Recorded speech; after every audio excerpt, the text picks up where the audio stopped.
Nearly 3 million people had signed a petition to Parliament opposing the proposal to make the IDs mandatory. The change of policy is the latest in a series of climb-downs by the government. The Chancellor, Rachel Reeves, was asked about the government's rollback on digital IDs on BBC Breakfast. On the digital ID, for starters, I do think this story's been a bit overwritten. We are saying that you will need mandatory digital ID to be able to work in the UK. Now, the difference is whether that has to be a one piece of ID, a digital ID card, or whether it could be an e-visa or an e-passport.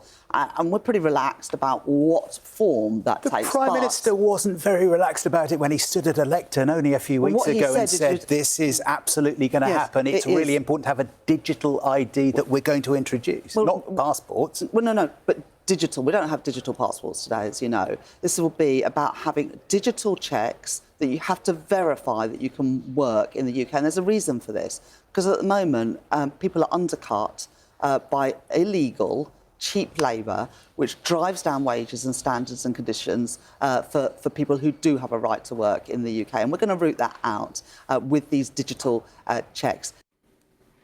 Now, our chief political correspondent, Henry Zeffman, told us more about the reaction to this U-turn.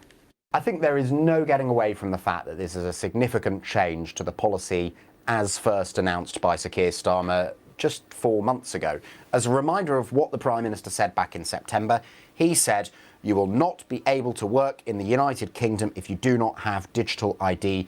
It's as simple as that. And what he meant by digital ID there pretty clearly was this new digital ID system that the government is rolling out.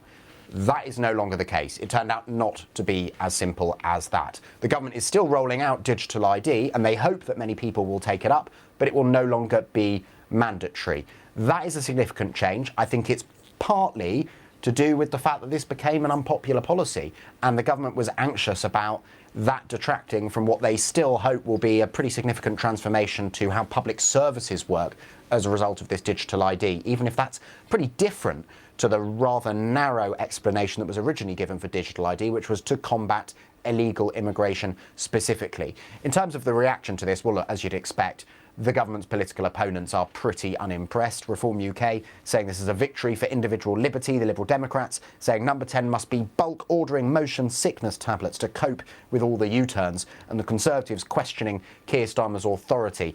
I have to say, that is also what I'm hearing from a lot of Labour MPs today, who are questioning why they bother going out to defend government policy against their constituents who are maybe critical of it, when they can't be sure that before long the government won't just change their minds.